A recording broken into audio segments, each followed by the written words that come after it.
Most people in life, we really feel like the level of stress in our life comes to how much of life do you feel like you control, or how much does life control you? Do you tend to control more of what's going on, or events controlling you? It's very easy to have those events start to take control unless we take control of what's between our ears, our own mind. You see, what you and I focus on massively affects how we feel, whether we're thriving or surviving. If you focus on what you can't control, if you focus on the past, if you focus on what's missing from your life constantly, that pattern of focus will make you frustrated, overwhelmed, depressed. It won't even matter if you're taking antidepressants. If you keep focusing on what you can't control, what's missing from your life, you're gonna feel depressed still. You can take as many antidepressants as you want. Focus equals power. If you want to thrive, you got to focus on what you can control. You got to focus on the difference you can make. You got to focus on what's already in your life that you're grateful for. And I have a little process here at the end that's my gift to you, which is just a simple ritual that can bring you back to this place. So one thing that leaders do is they focus on the things they want, they focus on what they can control, they focus on what they have. They have a combination of gratitude, strength, and commitment. They really unleash the second element. They have a vision. They have something that they're after, something they want to create, something they want to contribute, something they want to give, something they want to make happen. And that's when you become a creator again instead of a manager of life. And it's easy to lose that sense of vision in your life through disappointments. Hey, we've all had them. You get all excited about something and then, life seems to crush it. Somebody betrays you. You betray yourself, you don't follow through, and then you don't trust yourself at the same level. What makes somebody a leader is they build this certainty, and not only with focus, not only do they get a vision for what they want, but they bring that certainty in their body. Listen, if you've ever been to one of my live events, you know that one of the greatest things about, let's say, Unleash the Power Within, is you go through a weekend where you literally train your nervous system to have certainty. I mean, how the heck do we get people to storm through fire? It's not about fire walking. It's about getting yourself to be able to take action in the areas of your life that normally you would more than hold back. Where your brain would take over and say, I can't do this, are you crazy? Somebody else did it, but not me. What we do is get people in a state where you're gonna follow through, where you're gonna face your fear and do it anyway. And the way we do that, besides changing people's focus, showing you how to direct and control that focus, is also by learning how to use your body as the tool to change your state. Listen, if I drop my shoulders enough, if I were to breathe shallow enough, if I were to slow down and say, I don't know, I'll give it a try, go into this state, I'd be like Samson getting his hair cut off, right? Because what we don't realize is that our mind is directly affected by the way we use our body. If you change the tempo in which you move, if you change the way you breathe, if you change the way you use your voice, you literally change your biochemistry. And the one thing that you'll see that's the same with the greatest golfer in the world, or the greatest musician, or the greatest actor, is they have this sense of certainty. And it isn't born. It's something that you make as a habit. You drill it into yourself. I sure as heck didn't have that sense of certainty growing up, not even close. And what I found myself doing early on is I felt so uncertain, I couldn't get myself to do anything. So I developed these rituals of certainty. I would go on these runs, and on the run, even though I didn't feel like it, I would do these incantations where I would say out loud over and over again, God's wealth is circulating in my life. His wealth flows to me in avalanches of abundance.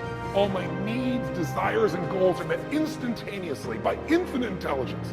For I'm one with God, and God is everything. And I would say that over and over and over for 30 minutes. Just crazy. And I would envision that God's circulating, His wealth circulating my life, and I'd see the wealth of love and friendship and impact and growth and economics and all these things, physical fitness and aliveness. I'd see this wealth of abundance flowing, oceans of it, into my life as I went and did these things. If you envision something clearly enough and you bring certainty to it over and over again, if you engage your physical body in a simple ritual, it could be as little as 10 minutes a day. I call it my hour of power, or 15 minutes to be fulfilled. And all you do is you take 5 minutes, and in those first 5 minutes, you get yourself moving, and you get yourself in a state of certainty in the way you move and the way you breathe. You focus on what you're excited about in your life. You focus on what you want to create, what you want to bring to your children, what you want to bring to the world. And it changes your state.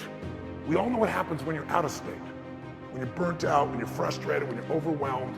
You snap at people sometimes, feel bad about it. You didn't mean to, it's just the state you're in. So to thrive this year, take uncertainty and bring certainty to it. To thrive this year, get what I call a compelling future. Pick anything. a goal, a dream, a desire, something that excites you so much that you're gonna feel yourself compelled to actually find a way to make it happen. You've done it before. You've gotten obsessed. You don't even know how you did it, but things happen and you've got yourself to where you want to be. Let's make that happen this year, right now. Regardless of it's later in the year, the beginning of the year you're watching this, I made this so that hopefully I remind you of what you know, that you're made to thrive, not survive. What's the third element that makes somebody an effective leader, makes them a thriver, even when the environment is crazy? Well, they bring certainty to uncertainty. That's leadership skill by focus and physiology, by the way they move, by the way they breathe, by what they do. They bring that certainty because there's something they want so bad that it makes them overcome the fear. They focus on what they want to create, what they want to give, not, oh my God, what if I fail? But the third thing they do is they're decisive. Listen, nothing changes your life like decision. I mean real decision. Not where people go, well, you know, I'll try, or I kind of decided I want to give this a shot. The word decision comes from incision in Latin, to cut off from. And when you make a decision, you cut off from any possibility except the thing you've committed to. I always tell people, if you want to take the island, burn the boats. I mean, if you make a real decision, every bit of you is committed to something, it's amazing how life will move for the force of nature of a human being, man or woman, that says, this is how it will be. I don't know how I'm going to get it done, but I know this is what I'm going to do. I know why I'm going to do it. As Martin Luther King said, it's a man, any man who hasn't figured out what he's willing to die for isn't fit to live. If you can find something you're so excited about, if you can find something that will drive you with that certainty, and you add to that decisiveness, you can change anything. You don't like your job, change it. Oh, but there's no jobs out there. Oh, right? Change it, start the job. Change who you are in the job where you are, and enjoy yourself. Change your perception. Change your appreciation, change your gratitude, change your daily rituals so you start to enjoy things. Change what you notice. Change from trying to get something to trying to give something. The whole game will change. Decisiveness is the ability to make your decision even though you're uncertain once again. What keeps people from making a decision? Fear of failure. I remember I had a chance to get to know General Norman Schwarzkopf during the time in which he was commanding our forces, an amazing man. And he would step over there in Desert Storm, as they called it in those days, and he could command a guy that was just brilliant. You know, an officer who came out of, you know, Harvard or background at Princeton, and he could take a kid from the inner city and just have that same command and connection with him. And I think part of what they respected about him is he respected everyone himself. He had this connection with people. But the other thing everybody respected was the man was decisive. And I asked him where he developed that decision-making capability, just the willingness to just make a decision and trust. And he said, Tony, I'll tell you where. I worked for this general when I was very young, and I was his assistant. And he said, I remember there was a research project that the Pentagon had worked on for that time. He said, if I remember right, like 5 years. And there were arguments. It was a very strategic decision for where the Defense Department was going to move towards in the future, how they were going to operate. And he said there were arguments for both sides, and for 5 years they'd gone back and forth, and nothing was resolved. And they came to the general that he was serving at that time as the assistant. And they had a meeting, and the meeting lasted 1 hour. And at the end of the hour, the general stood up and said, do that. And he picked one of the two, and he did it with absolute certainty. And in the military, you salute, you take your orders, and you go. He said, but Schwarzkopf said he was just curious, really curious, to know, how could he get up and make a decision like that? Because Schwarzkopf said, I was the one doing all the research. And there was loads and loads of research, and I know he hadn't read it all. And he said it bothered me that he'd just make a decision like that without knowing everything he could possibly know. And so he said, Schwarzkopf said, I finally went to him and said, sir, permission to express myself freely. He said, permission granted. He said, sir, how could you make that decision? He said, there are reams and reams and reams of information. You had a 1 hour meeting, you heard, 20 minutes of discussion for both sides, and you decided the entire direction where things are gonna go for the armed services, for this part of the armed services. And he said, how could you possibly do that? You don't have all the information. He said, no one does. In fact, information is important to an extent, but ultimately action is what needs to be taken, and someone needs to decide. He goes, well, how do you know you made the right decision? He said, no one has made a decision, young man, in 5 years and half a decade. What I decided will be right, because either we'll put all our resources and we'll make it right, or if it's wrong, we'll discover that quicker than sitting on the fence for another 5 years, and we'll find out it's not right and we'll change.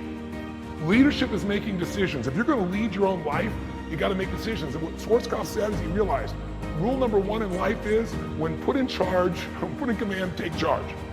Make the decision. If it's right or wrong, you're going to find out quicker than if you sit around. And the interesting thing is the more you make decisions, the better you get. What makes somebody a leader? What makes somebody a leader is they're willing to make the decisions other people won't make. They want to put themselves on the line, knowing that you're going to be wrong in some of those decisions, but you're going to find out quicker and you can simply adapt and change your approach to still get where you want to go. Be decisive. Don't like your body? Change it. Don't like your relationship? Change it. Start by changing you. If you've changed you, it's still not right, then change it. But the way you make any change happen starts with a decision. All action, all results are mothered or fathered, if you would, by a decision. What's one small decision you can make right now that would take you in a direction you know you need to go? What's a big decision that might be really tough, but if you really made it, truthfully, it would take you on a new direction in your life, because whatever direction you head into will lead to an ultimate destination or destiny. When you know what's right, it's time. When you're still fearful, it's still time. You want to change your life? Decide. Decide something you're going to do. Decide something radical. Commit an act that moves you forward instead of thinking more, because we all can get caught up. I tell people, you get in your head, you're dead. The brain is a great thing to strategize with, but there's a point in which you got to get back in your heart and you got to put yourself on the line and do something. So if you're going to thrive this year, bring certainty to your decision making by just putting yourself in that state and trusting. Trust your creator, not just a manager of life. What do you have to do? Get a vision for what you want. What else? Decide. And step 4, real quick, act. There is no such thing as decision without action.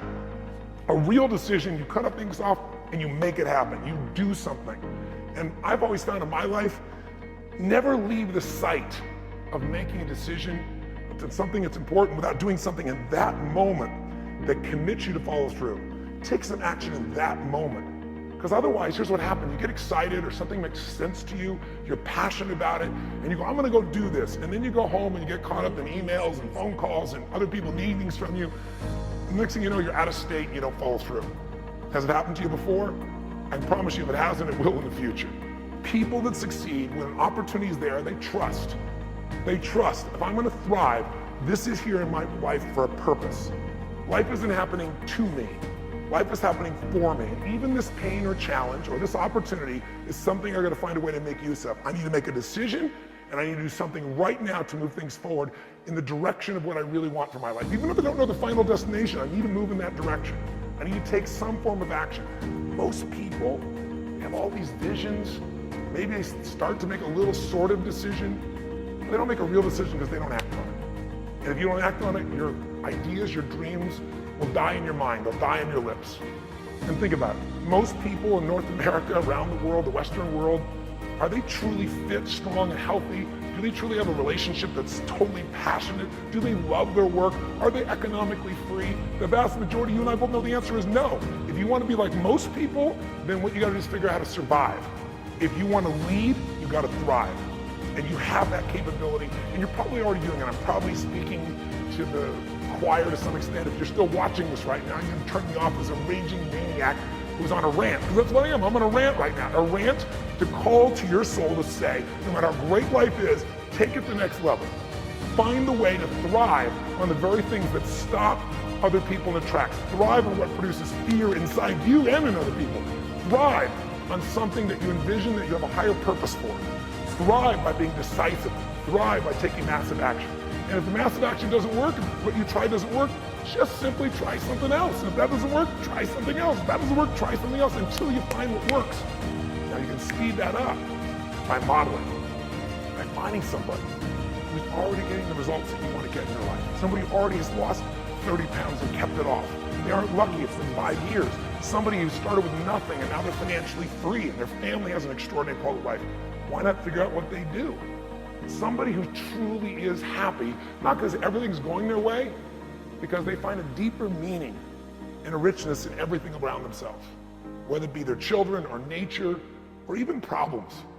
Because obviously, if we had no problems, we feel dead inside. Problems can either destroy you or call you to become more. If you look at the biggest challenges in your life, if you brought certainty to it, if you brought a vision beyond the problem, if you made some decision of what you're going to change, even if you didn't know how, And if you took immediate action with enough intensity, massive action, you probably found the cure-all. You probably found a way to adapt and get where you want to be. That's what thriving is really all about. But the ultimate thriving is not just breaking through and making things happen. The ultimate thriving for this year or any year of your life is to remember the secret to living is giving. It's to, as corny as that sounds, it's to connect to something bigger than yourself. And it can be done so easily. It can be done right there at home. Instead of running past your kids, looking at your phone, it's stopping connecting. It's kissing your spouse in a way where those sparks happen like when you first met, instead of how you doing and moving on. Most of us are moving so fast, trying to manage our lives, that we're not thriving. Thriving comes with depth. You're not going to find thriving in a friendship that happens in milliseconds online. Nothing wrong with it, it's great connection.